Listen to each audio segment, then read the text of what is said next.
Hi, everyone, and welcome to our 501c drop today. I am really excited about today. I guess I say that kind of a lot of the time, but today I'm like legitimately really excited. I have known Floyd for, I probably like, I've been following you for sure for like 3 years or more than that. Wow. And then we've been connected for a little over two. Hmm. And Floyd is one of the most dynamic folks in our space doing some really, really cool stuff with BackBlack and Black Philanthropy Month. And so I've been just thrilled to welcome you onto the 501c drop. So I'm really excited as well that we've been able to combine your webinar Wednesday with our 501c drop. So that's my big old welcome. Welcome, Floyd. Thank you. I'm super happy to be here. So excited to be sharing more and all of the things and also to spend time with you. You've been so awesome and such an anchor partner. And so I'm super excited to get into it today. Yeah, me too. I really am excited to hear more of your story. So, but just pause on that thought. Let me share a couple housekeeping bits that I always say here at the beginning. We are going to send out this recording to anybody that registered and all of you that are listening. So, don't you worry about a thing. You're going to get everything, all of Floyd's gems and pieces of advice, all of it's going to come at you to your inbox. We'll also post this on YouTube and we are now newly on Spotify as well. I'm not sure if you knew that, Floyd, that yes, this is also a Come on, podcast. So, somebody. crazy. Multimedia. I know, that's Multimedia. us. So we will, you have all of these resources coming at you. So don't worry about scribbling down everything that he says. Uh, let's see what else there's. Anybody that is joining me live, throw those comments, your questions, say hello to the chat. We would love to be responsive best we can. We're going to dive into a whole lot, so we might not get to all questions. And if we don't, no worries. We will respond to you. We will send an email. We can connect you to Floyd and his team as well. And if you're listening, support at betterunite.com. That's where you can send any questions or requests for follow up material or whatever else it is you have. I think those are all of my announcements. So let's go. I'm ready to just jump in. You ready, Floyd? Let's get into it. All right. Let's get into So it. I said at the beginning that I was like, okay, you know, I want you to introduce yourself right before we came on here. So tell me your story. How did you get into nonprofit work? What's led you to Back Black? What's brought you to the data side of what we do? Like, let us in. Tell us.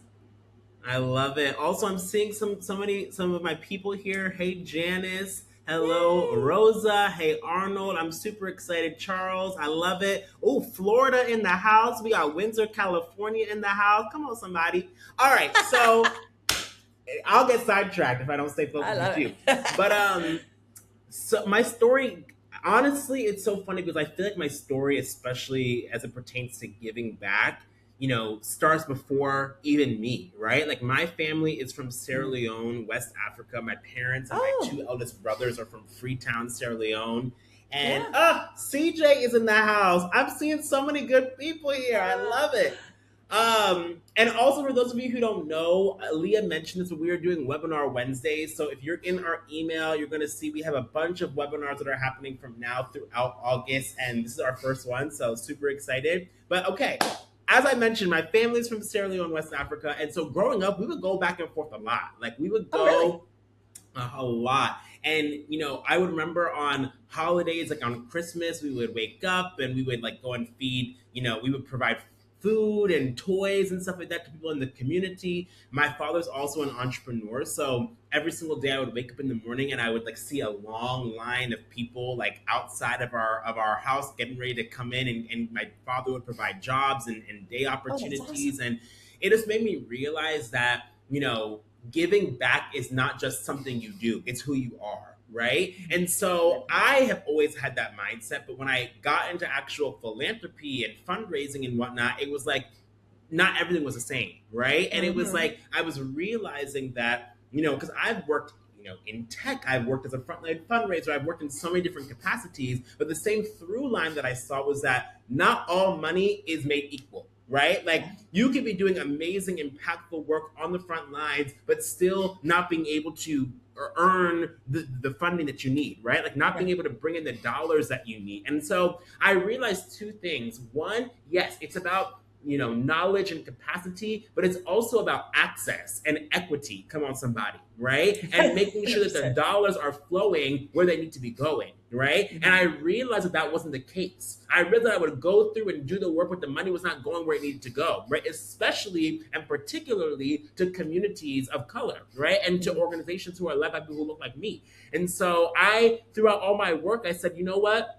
What's my next act? Because I'm always asking that question. What's going to expand me? What's going to stretch me? Because if you're not being stretched, what are you doing? Come on, somebody, right? And so Exactly. that led me to my work with starting BackBlack, and I'm so excited because to date we've seen over $11.5 million be directed to Black-led organizations across the country, and we're this August will be year 3. Can you believe it? We've been doing I this for such a short can't. amount of time, but we're seeing all of it happen in real time. So it's exciting. It's so exciting. And I mean, so this is truly in your DNA. It's like baked into you. Mm, You came to yes. this just like drawn into it. But I love that you also then spotted I mean, a gaping hole, like, Mm-hmm. right? A Mm-hmm. big blind spot. And frankly, just in our sector. So what was that it? Like, you know, my next question is what led you to found an organization? And you kind of described it, right? Like you saw this Mm-hmm. hole, but like, was there some moment or an event that really brought it to your attention, or was it just like looking at things over time?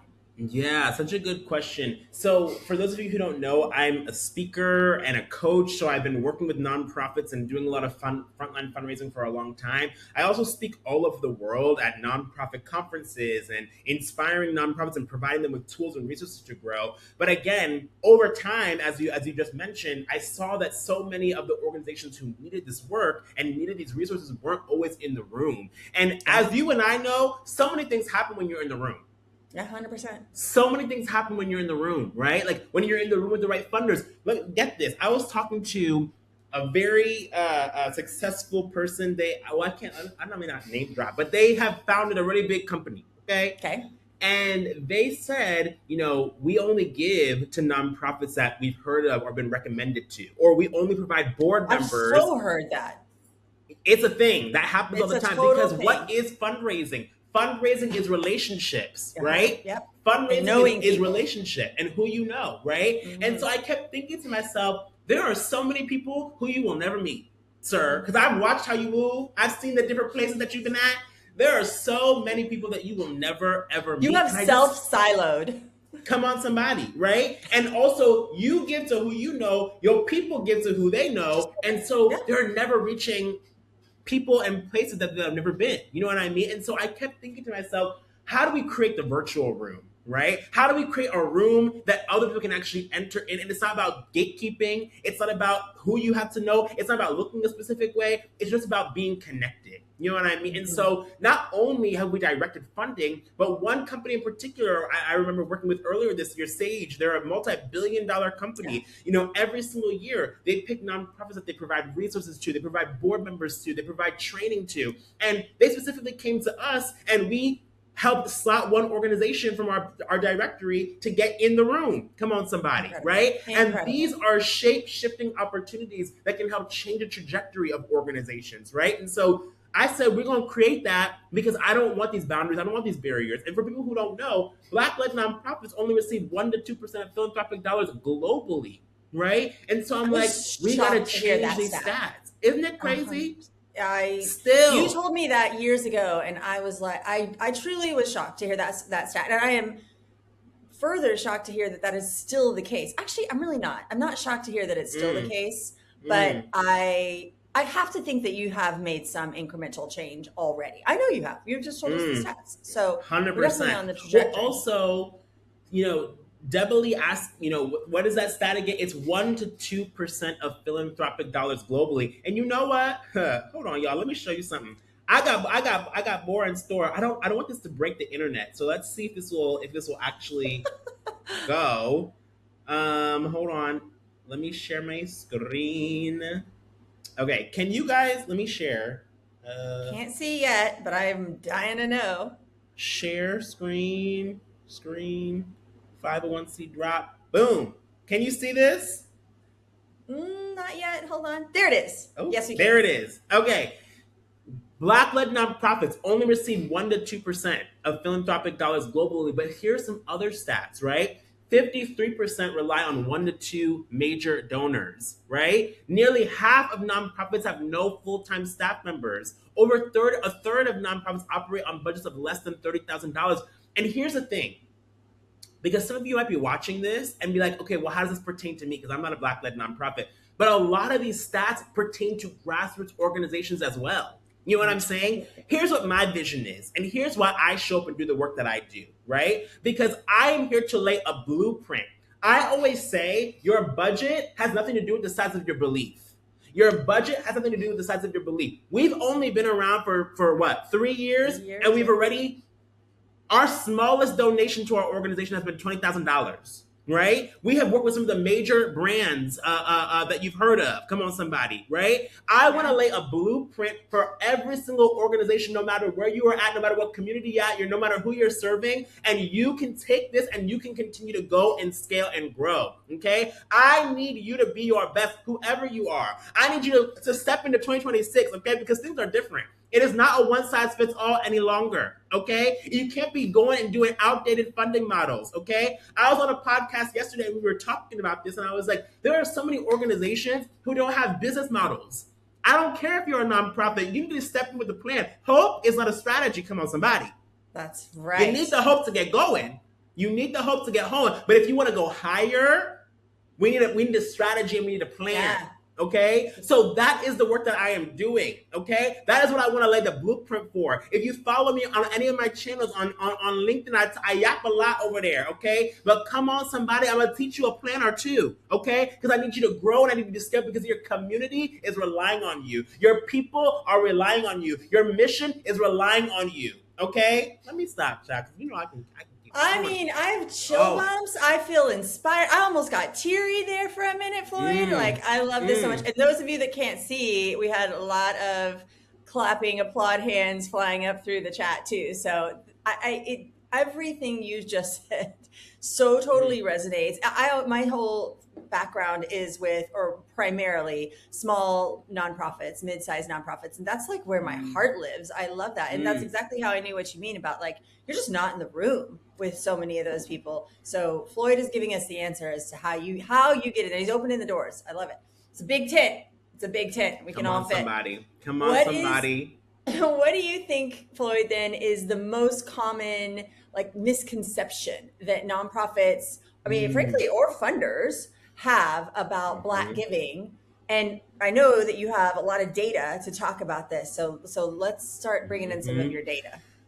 Well, I think that so many people, there's this big misconception. You know, we talk about these stats about Black-led nonprofits and like the funding that they receive and whatnot, but then it trickles into, do Black people give? Okay? And Black people in America are the most generous people group, right? And again, I want to make sure that it's clear that this is open to everybody, because let's look at the Giving Tuesday data commons data, right? Yeah. They said that there is an average, they estimate upwards of $52 billion. $52 billion that is left ungiven every year. And one of the core recommendations that they have in their most recent data commons report is that you need to ask other people. So many people, up to 43% of people who were surveyed in their last survey, said that they'd be willing to give if someone just asked them, including minority groups. So some of y'all on this call might not be a Black-led nonprofit, but you're not even asking other people groups to donate. Here's the thing. Let's talk about it, Leah. Let's talk about it, okay? Lay it on us. Injustice is colorblind, but the people who are impacted are not. Come on, somebody, right? And also, it doesn't matter if you're Black, white, brown, red, white, yellow, blue, okay? Your money is green. So if you can get your green money to impact your cause, come on, somebody, that's going to take you to the next level. So first of all, I want you to check, who are you asking? Okay? Because yes, BackBlack and what I'm doing is particularly impacting Black-led nonprofits, but everybody can give to your situation in your community. Come on, somebody, that's one. Okay? Then two, let's talk about Black giving in general. Black people in America studies are shown that they're most generous. They're giving over 25% of their disposable income back to their community. which estimates over $11 billion a year. Don't ask her. I'm gonna give you a receipt. I'm gonna give you a receipt, okay? Over $11 billion Billion a with the year B. with a B. Come on, somebody, okay? So my question is, are you asking? Are you asking? Right? Are you opening up the door? And you know what? I always say, your world might look small because of your thinking. Your world is a direct reality of how you think, okay? And how you think determines what you do and what you say and who you speak to. Are you willing to be uncomfortable? Are you comfortable being uncomfortable? Isn't what they say? Yeah. That means sometimes you might have to go out of your way and bring somebody else in. Sometimes you have to go out of your way and say, hey, I want to invite you in, right? Another thing that I was saying, because I don't want to make this about black and white, but sometimes it is, right? So many people say, okay, well, hey, we don't have no partners. We work with everybody. Do you see who I'm on the call with today? We work with everybody because we are trying to change the injustice. You know what I'm Yeah. saying? And it's going to take everybody. It's going to take all people. The last thing that I'll say on this point, I was on the news talking about this the other day, and I was saying, you know what? Our world, we're fighting one race, right? And it's called, we are running one race, and it's the human race. Come on, somebody. If my black brothers and sisters are not doing well, my white brothers and sisters are not doing well. And my white brothers and sisters are not doing well, my black brothers and sisters are not doing well. Okay? We are all in this together. And so the common misconception is that, oh, there might not be any money in these communities. Guess again. Think again, okay? Expand your mind, and you're gonna expand your reality. Come on, somebody. That's I I honestly don't have words after that one. Floyd, I'm not gonna lie. I do have I honestly have a kind of follow-up question. What are like the tangible things that you would advise somebody to do to expand their mind? Like what is a Mm, step to take tomorrow? It's just mm. usually like my last question, but I can't wait. I'm sorry. No, I love it. Well, I just love what Megan Walsh just said. Come on, Megan. I just spent 8 days in Minnesota. I love Minnesota. I have my family is there, so I'm there often, actually, in Minneapolis at an Ethiopian diaspora soccer event representing Ruth. Ruth Ethiopia. I love my friends at Ruth Ethiopia. See, come on, somebody. I was one of perhaps 10 white people I saw all week long. The community gave and gave and gave to a multitude of. Come, There it is. Megan, That's it. I didn't plant this, okay? We didn't plant. We did not plant, okay? You see what I I'm can test saying that. though? If you want to expand your mind, go on something called Google. Okay? And look, you know what other thing I'll say? Next week, or July 22nd, I believe, we're producing and publishing the first ever Black Philanthropy Month global events calendar. Okay? We put it in all call. Over 50 people were submitting their events that they're doing all over the country or related to related to Black Philanthropy Month. And I'm so excited. Like, we couldn't do all this on your own. That's another thing I'm gonna say. Okay, so many people said that, oh, we're building a movement. We're building a movement. Is it really a movement if you're the only one going? It Tell me takes something about two it. for there to be It a takes movement. at least It's two. that second one. Okay, at least we put out one call, and so many people came in, and we're. That is when you know you have built a movement. Okay, so And many that's of when us you in know this. there was one that was missing. Correct. Correct. You know what I'm saying? So if you want to expand your mind, stop doing everything by yourself. That's another Yeah. thing. Because so many times it's my plan, my mission, my vision. I'm tired. It's not about me, me, me. It's about we. You know what I'm saying? Yeah. So bring other people into what you're doing. Ask that. Okay? You got me so excited I spilled my water over here. Don't mind me, child. My mission's accomplished. Exactly. All right, all right. Exactly. So you have said, and actually it's the title I think of this webinar, which is your community is your greatest fundraising asset. That wasn't the whole Yes. title, but that was basically the gist of it. So Mm-hmm. what is it? What so you've given us a couple of ideas, but for Mm-hmm. someone that one of my least favorite things is, well, we always did it this way. So what for somebody that's Mm-hmm. kind of stuck in that groove, Mm-hmm. right? Like, Mm-hmm. what does it look Mm-hmm. like in practice to open up to treating their community as more than just like that social media audience, but So more, good. I mean, and so I want to turn that around too, Floyd, to asking specifically about fundraising. Like, how do Yes. you get somebody or an organization that has not really reached out to their community? And I can imagine, honestly, and I've heard a Mhm. variety of reasons. How do you get that organization to start seeing their community as a fundraising engine? Engine. Yeah. Okay, so two things. I typically go into you're not doing this and you're not doing that because here's the thing. I started to understand and realize, okay, one thing I'll say quickly, I spent the last what 4 or 5 years like strictly in for profit, and then I also started my own business. So I have coaches and I have clients and the whole shebang. Starting a nonprofit, I'm a big faith person, and I believe that it was the biggest opportunity that God and life was offering to me because it was such a reminder to get back into it. Because when I specifically left being a direct frontline fundraiser, I was like, this model is Go back. broken. I'm tired. We can't do it because I was burnt out. You know what I'm Yeah. saying? And then I told myself, I remember sitting myself down in the mirror being like, if you're going to do this, you're going to do this differently. Like, if you're going to do this, we are not, it has to change. You know what I mean? So, BackBlack, we have earned revenue. We have brand partnerships. We build in regional boards. Like, we are doing so many different things differently because I want to make sure that everyone on my team, one, is paid well. Come on, somebody. Oh my God. Because Yes. how can you do your best work if you're stressed out? It's I know Maslow's so many hierarchy. people. Like, you got to have Thank it. you. You have to have it. I see so many organizations where I gotta raise this dollar or else we can't pay our life. I'm like, how can you do your most innovative, most impactful work in that way? Mm-mm.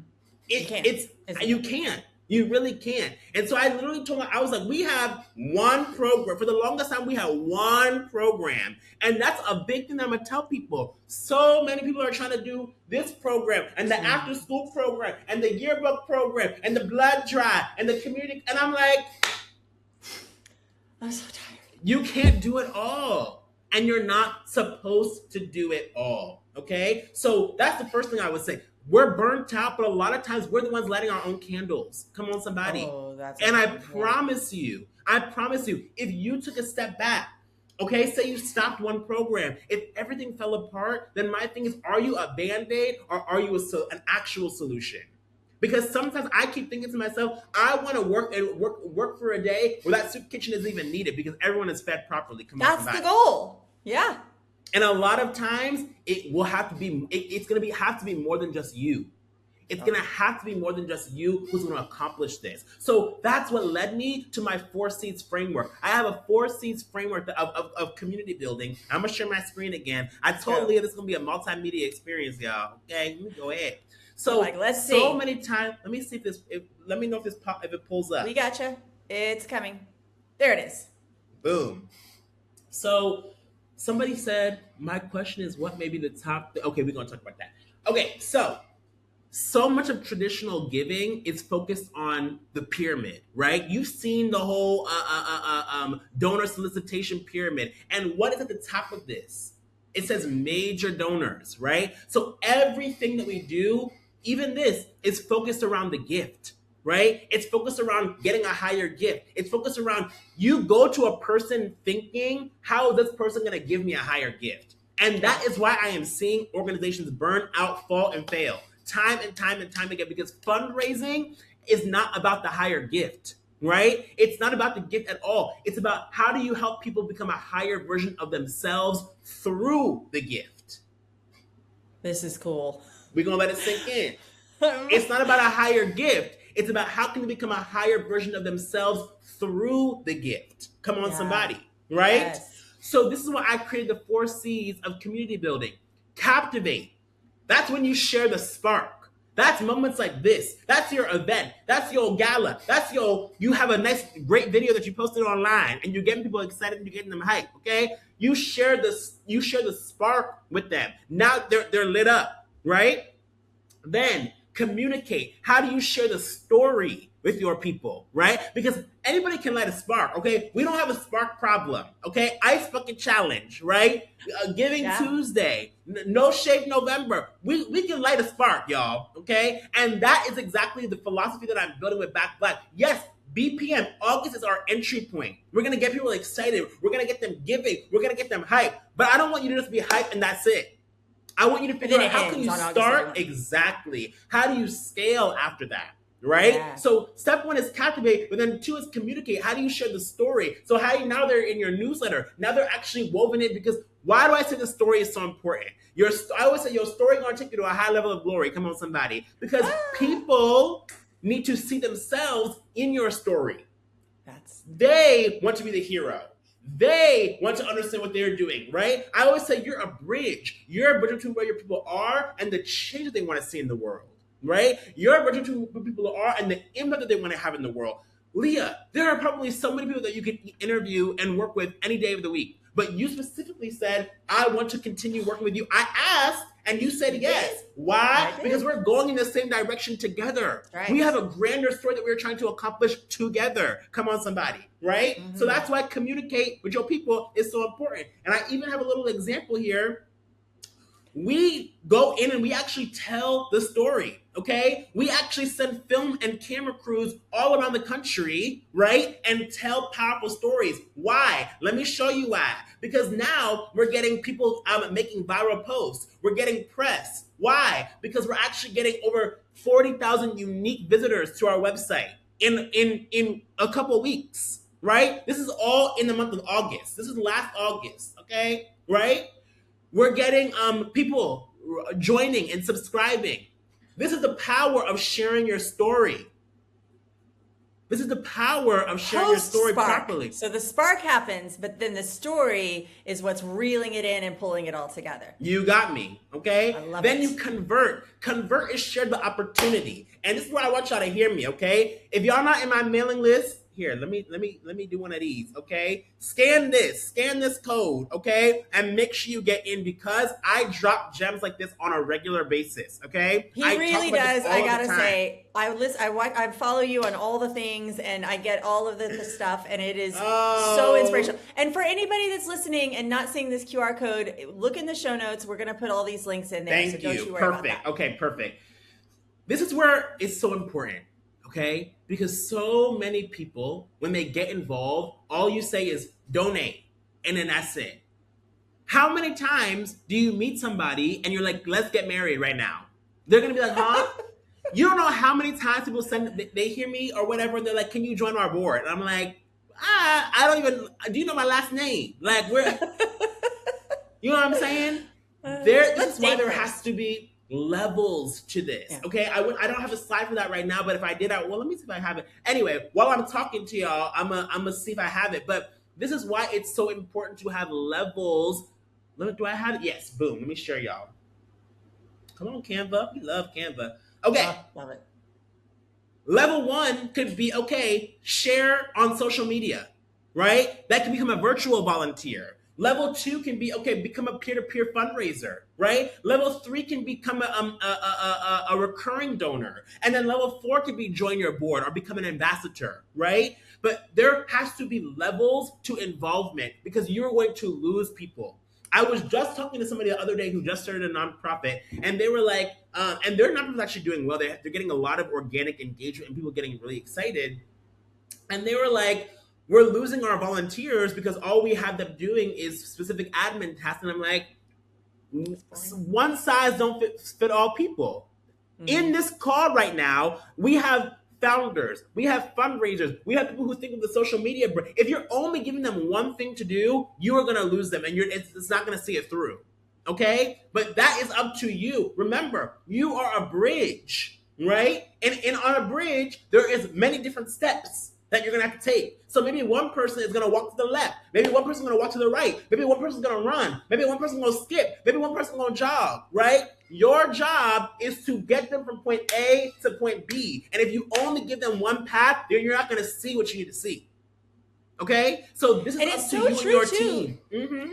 It's so true that we also, just to speak to what you were talking about earlier, we also kind of tend to pick the path we're most comfortable with. And that's the Period. one we And try the and one give that everyone. benefits us most. Come on, Yeah. somebody. Or it already benefited me, so now I'm going to keep doing that. And I mean, I do it with good intentions, but it's still just the one, as opposed to like And maybe I open my eyes and there's a few others. exactly. And I always say people are your partners, not your piggy banks. People are your Yeah. partners, not your piggy banks. Okay. In our next webinar that we're going to be doing, we're going to go and do a deep dive into this. So make sure y'all into all our stuff. I'll send you the links. Okay. But this is important. This is so important. Give people different opportunity, and then it's up to you to plan this. You can. Someone talked about AI before. Use AI to help you build out your different pathways, and make sure you can track your people in a CRM. That's my fifth C. It's not on the thing, but Yeah. it's a bonus C. Okay, CRM. The Totally. last C. The last C is Catapult. So Captivate, share the spark. Communicate, share the story. Convert, share the opportunity. And Catapult, share the baton. Oh, Because that's good. this is where people are now going for you. They're opening up doors for you. They're making intros on your behalf. You know what I'm saying? Mm-hmm. That is what it's all about. Okay? And that's what the ultimate goal is. You want to get every single volunteer to the catapult level. Okay? That's what your goal should be. Not just give me $100 today and $1,000 tomorrow. It's go on this journey so we can eradicate this issue together. Come on, somebody. That's it. Did I I answer the see. question? That's all. That's all. Yes, you did. And a little bit. And okay, I had a different thought, but I'm going to ask this next question. So so we now have the steps. Like I know now I need to light a spark. I need to talk to people about it. Then Come I got to on. convert them and then I got to catapult them. But do I first need to take a look at, say I'm a nonprofit and I have a community, I haven't engaged them properly, but I know they're out there. Do I need to assess it first or map it out and make a specific plan for each one of them, kind of like a moves management, what we do in fundraising? Or is it, okay, that's question one. And then the second one is how do I reach out to the different components of my community? Mm-hmm. You have to start speaking. Two-parter. You have to Mm. start getting things out.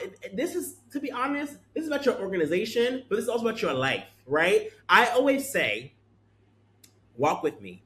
Speak what you seek until what you seek is what you see. Oh, Speak what you seek until what you seek is what you see. And I am a living example of this, okay? BackBlack started with 0 organizations. We now have over 2,500 organizations in our community. This August, we're going to see over $100,000 in grants and funding opportunities for Black-led organizations. We're at a point now where every single week we are dropping a new funding alert. We're at the point now where every single week we have a new a partner opportunity. We have a new resource, okay? And this is just August. If you find me in 1 year, okay, let me tell you about the things we're going to be doing beyond August, okay? Come on, somebody. But I have a vision, and I speak it out loud every single day. So what is the vision of your organization? What is the vision of your funding? Come on, somebody. Believe it or not, well, I'm gonna say some of these tricks of the trade for another day. But I write the vision out all the time. I had a vision board. I go to Pinterest. I write affirmations every single morning. So you need to do that first and foremost for your life, okay? But then you also need to do that for your organization, because you have to ask yourself, who do I want in here? Who are the people who I want in here, right? We have some of the biggest funders in the world in our network now because we just kept on going. And I think that the thing is, you're not going to have a perfect plan to start. You know what I'm right. saying? And if you're not that person who's just going to open up the door and get things going, you know what I'm saying? Then find somebody on your team who is that person. Because I realized it takes a certain kind of energy to just get that thing going in the world and kind of person, you know what I mean? But find a Yeah. person who that is, you know what I mean? Maybe you're starting with an event, right? I actually wouldn't start with an event. I would start online, right? I would start by just telling your story online and see who responds. Start the conversation. Conversation leads to community, right? Oh my God, RE, my friend, RE Foreman, I'm gonna send you an email. You sent a message in, I'm gonna send you an email. See, don't get me sidetracked because I see my people in the chat and I get so busy. Yeah. We've got a very active chat happening here. And that's how I like it. That's how I love it too. But it starts with a conversation. You know what I mean? So many people I see launching galas first, or launching a space first, or launching a whole initiative first. No, my first initiative started online. I literally was like, who wants to help us? And I sent an email to like 50 of my friends, okay? Our first campaign raised about $500,000. And I was happy with that. You know what I mean? That was 2.5 years ago. Last year it was 11.5 million. You There you just go. have to You start. sought it. You just have to start. So I would say start small with a small flame, and then you stoke that flame over and over and over again. Does that answer your question? It does. It tells, it kind of, you know what? It kind of like, I'm not in this place right now, but it feels like it frees up the thought that you have to have this perfect plan or that you have to have, built out these perfect workflows or mapped out everybody in your Exactly. community. You're just saying, like, start talking. Just start talking. That's what I'm And hearing. inviting people in. You know what I Open the mean? doors. It starts with what is your mission, Mm, obviously, right? And what do you want to accomplish in the world? You believe it or not, but I've been saying over and over again since the beginning, I was like, what would it look like to see $1 billion move to Black change makers in the next decade?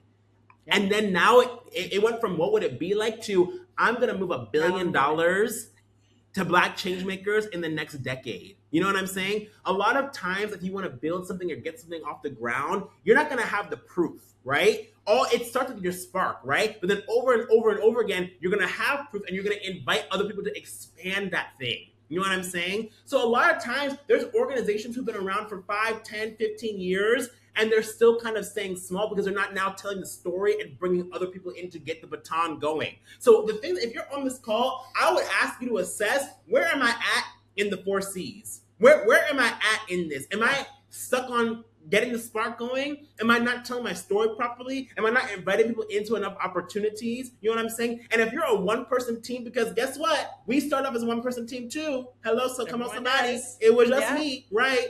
Right? Then and I'll give you my blueprint. Our blueprint to begin with was me having an idea. And the first thing that I did was reach out to all of my community. And I reached out to the people who have their own platforms. And I reached out to people who have their own power, right? And I invested and I went directly to funders. We didn't start launching things and opening up things until I knew that we had anchor partners and anchor funders who could help me go. You know what I'm saying? And I pitched Mm. them on the vision of where I was going, and then they came in and invested, and that is how we scale. Our largest funder has been with me since the very beginning. The very Nice. beginning.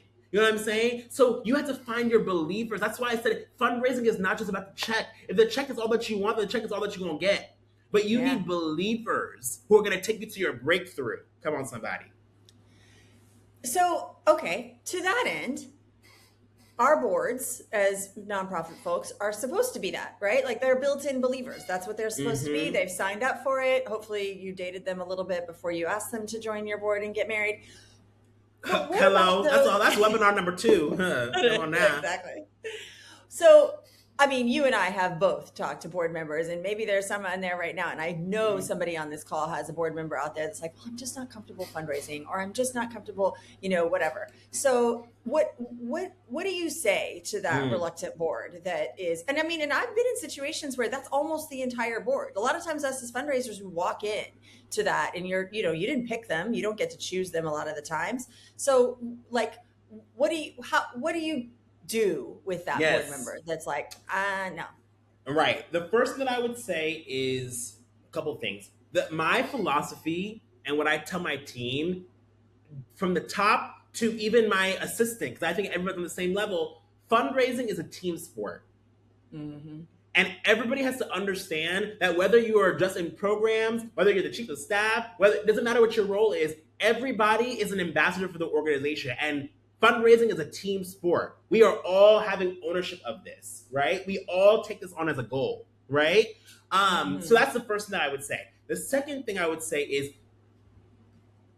you have to understand what the bridge looks like for your board members. So that means sitting them down and actually having conversations. No more large email blasts, right? Like you need to actually know who your people are, right? And thankfully, I would say because I've built an organization before, like I know the different checkpoints are, right? So I'm like, okay, if a funder says, or if a board member says A, B, or C, then pull me in. If not, then I want you on the team to focus on just working with them, building them up, and maybe their biggest benefit to your organization is not a check, right? But that is where you need to know what is the goal for your organization. So for us, maybe it's not a check, but maybe it's opening up the door to a program partner or opening up the door. Because for us, we're not a direct service organization, right? But we have a bunch of different orgs that we benefit. So I say, okay, Uh-huh. hey, here's the mission, here's the vision, here's where we're trying to go. Do you want to be involved? Yes or no?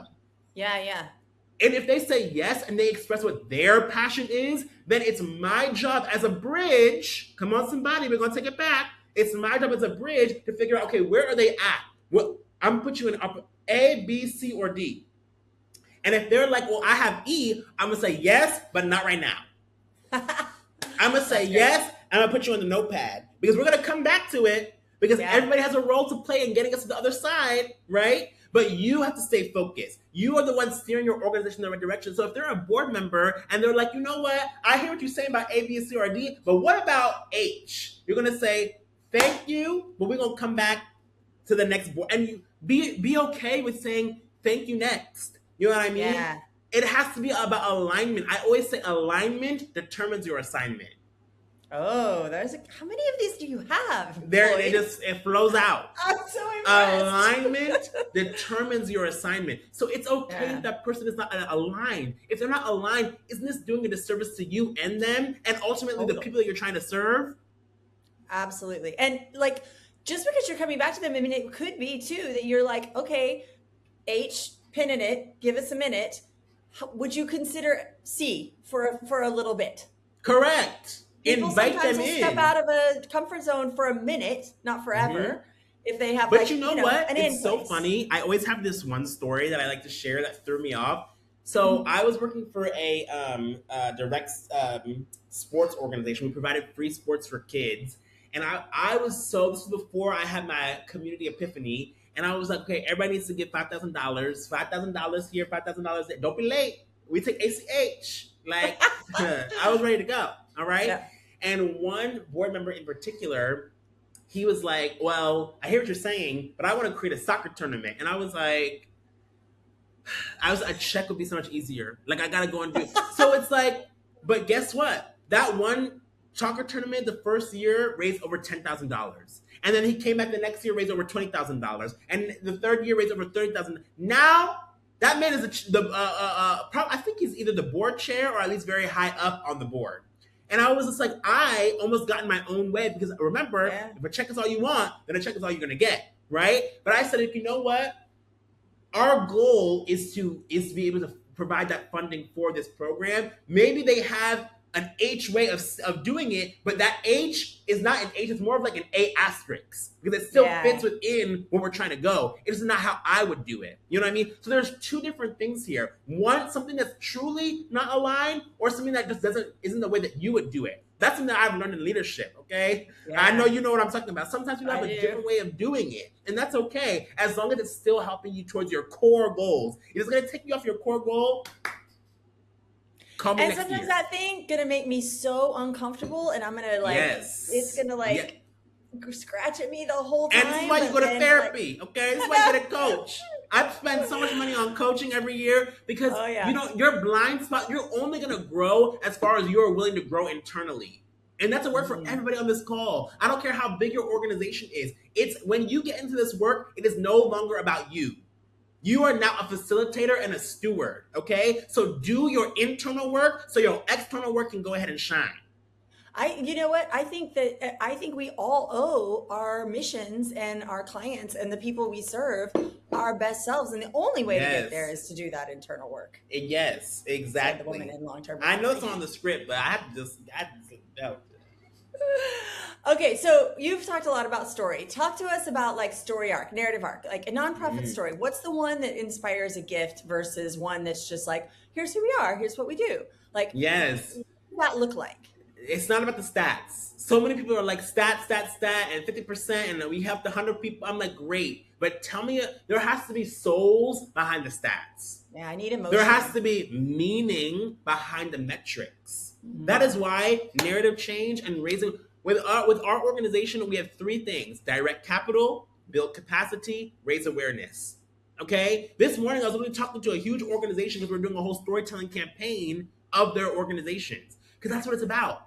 It's about telling the stories. That is what's going to move people to take an action, especially right now, because there are so many stories that are dividing our people. Story shapes reality.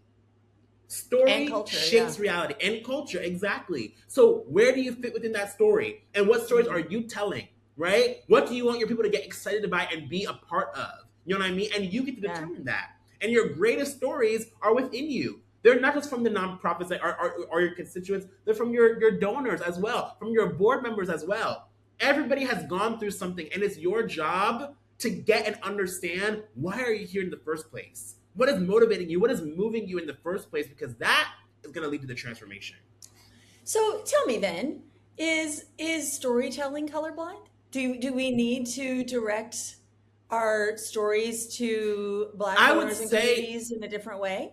I would say storytelling is colorblind because love is colorblind, right? But that doesn't mean you have to be culturally competent. Okay, Okay, that's a because great one distinction. size don't fit all. You know what I'm That's saying? Because is it really love if you go to somebody and they say I need shoes and they're a size 6, but you give them size 12? Is that right. love? No. That's not love. That's just saying I'm gonna check off the box, right? So your story has to be in the same thing, right? You have to actually meet your people where you're at, or else they're not gonna see themselves in that story, So do right? your homework. Do your Like know who homework. you're, yeah, know who you're talking to. And also, people aren't pawns. You know what I mean? I've had so many people come up to me and they're like, "Are you facing trouble this time around? Because of what we focus on?" And people are saying no to DEI, and I'm like, "Yes." I see brands who get a little hesitant, they're like a little bit worried, but you know what? I realize it's not my job to convince anybody right now, right? Yeah, they're I am young not here people. to convince anyone. I am saying, here's what we are doing. Do you want to be a part of it? And that's another thing I'm gonna say. See, don't get me started. So many organizations feel like, okay, well, I can't get corporate sponsors, or I can't get. Every organization that I have worked with has, I've always been the first director of development at any nonprofit that I've worked with, okay? And we've always secured major partnerships. I've worked with Nike, I work with Whole Foods, I work with ESPN, I work with, name the brand, I'll be there. Okay? And so I am realizing, especially in doing this work, okay, because we're literally run Black Philanthropy Month. Our organization, Black is in our name, okay? My logo is literally a You're bee. not gonna hide. You're not You hiding can't from hide. DEI. But what I am saying here is that I realize that what we have to provide is an asset. Okay? Our community is an asset. Our storytelling is an asset. What we can provide, how we show up, is an asset. And it first started with me understanding that I am an asset. Come on, somebody. Hello? I Okay? love So this. if you're on this call, you have to understand that you are an asset. 100%. You are the thing that you've been looking for. You have power. You can reach people that other people can't reach. Okay? Step into your power. And when you step into your power, other people will see that power and they will want to be a part of that power. That's all I Okay, gotta I say. told Floyd before this that we needed hype music, and I take that back 100%. You did not need any hype music. You are doing just fine with all of this. I'm so inspired. This is just Mm, incredible, Floyd. So, mm. okay, I'm gonna ask you about like one other thing. I can't. Was already like we're already towards the end. So you talk about peer-to-peer fundraising. I work in software. We talk a lot about peer-to-peer fundraising, but I want to go way beyond the tech piece of this and talk about the peer fundraiser and their motivation. Like, how Mm. is it that because you said start online, right? So how do we get the folks engaged and involved that are actually going to follow through, that are going to like Yes. take the baton and run with it Yes. instead of just holding on? So go back to the data. We have a data report every single year at the end of August. You're one of our I amazing do. partners, Yes. and we actually have been able to see, on average, the majority of the gifts that were produced during August, and we had almost 130,000 donors, right, were small gifts. They weren't 1,000, 500. It was 10, 20, $50, right? And so a lot of times people think that they have these big hurdles, these mental hurdles, like, oh, if I can't raise $1,000, I'm out. And the big thing that I want to encourage people is, can you give $5? Can you give $10? Because guess what happens? We've seen this in some of the biggest political campaigns, right? Hmm. $1 here, Grassroots $2 donors. there, $3 there, and that's the ripple effect. You know what I'm And those saying? are the sustainable ones too, like the FEP, the data commons, all that you were talking about. Like those are our people that Exactly. are shrinking, our small and micro donors, and they're the Exactly. ones that we are in trouble if we lose. Exactly. And here's the thing, it's so wild because we're seeing that individual donors at large, that number has gone down, Yeah, right? And yeah. we've seen bigger gifts go up, right? But that's not the whole story. right? Because we have seen our individual donor numbers go up, right? And we've seen these doubling down on these small gifts. So I would say for people who are on this call, double down on that and say, hey, Yeah. instead of you giving me $100, but actually I would say your data is going to take you to your destination also, right? So go in and understand, what is the average gift size to your organization? What is the average CRM. gift size to your organization? Right. Use a CRM. Yeah. Exactly. And see, and then say, hey, I just saw that you gave $100. I don't want you to give me $100. I want you to mobilize and find five of your friends who can do that same thing. Because now, guess what? You are now an ambassador. There's a saying that says if you ask for advice, you'll get money. If you ask for money, you're going to get advice. You know what I mean? So say, hey, can you be an ambassador for our organization? Can you help spread the word for our organization? Y'all, I have done so many campaigns in my life and I'm following the same blueprint and it's working. Why is it working? Because it's about people. People are at the center of it all. People are at the center of it all. Always. So tactical advice, go into your database right now. Pull 10 of your most recent donors, see what the average gift size has been, and now ask them to help be an ambassador and raise that same amount. Not give that amount, but invite other people to give that amount and match that. That's incredible advice. And that is, we see this on our side at BetterUnite in our data around peer-to-peer fundraising, exactly what you were talking about, which is that it's the number one catalyst for getting those small and micro donors. And B, those people, their gift is multiplied immediately when they start going out and asking others. So sorry, I get excited about data and getting Somebody those small said, why are individual donors on decline? What's the reason for it? It's not one reason. It's a myriad of reasons, right? Like we're seeing so many. It can be social, it can be political. It's a myriad of reasons. And so one thing that I would always tell people right now is, now more than ever is a time to dig into your community, because your community is the thing that's going to carry you, right? Yep. But so many people don't even know the donors in their database. Yep. They know because the numbers. You've got that one big one that's taking up all the oxygen out of the room, and that's the only thing they're paying attention to. Thank you. And that one can go away. Okay, I want you to we've got like 8 minutes left, Floyd. I really would love to hear you talk a little bit more. You've talked about it and around it a bit, but tell us more about Black Philanthropy Month. It's in August. Yes. So talk to us about that. Yes, Black Philanthropy Month is every August. It's been around for over 20 years, which is so amazing. Founded by Dr. Jacqueline Copeland. It's been celebrated in over 60 countries. And it's really a global celebration of all things Black philanthropy. We got involved as BackBlack. Our first campaign was to direct dollars to Black-led nonprofits, but there are so many ways to participate and get involved, whether it be sharing online, whether it be talking about your impact. One thing I want y'all to do, if you guys don't follow me or follow BackBlack, is we're launching this campaign called I Am Black Philanthropy, and we're getting stories from artists, from poets, from designers, from mutual aid workers, because our hope is to expand this idea and understanding of what being a philanthropist actually means, right? It's not just about your check, right? It's about all the things that are leading to change. Come on, somebody. Right? Yeah. And so we're featuring that and really celebrating that and highlighting that. And then us as an organization, BackBlack, we really focus on those three things: directing that capital, building capacity, and raising awareness. So all month long, you're going to see over $100,000 in actual grants and funding opportunities. Follow our newsletter and social media to get involved, but also other opportunities. We have people who are doing capacity building trainings. We're sponsoring scholarships for nonprofits to be able to go through and understand how to fundraise better. We have a board.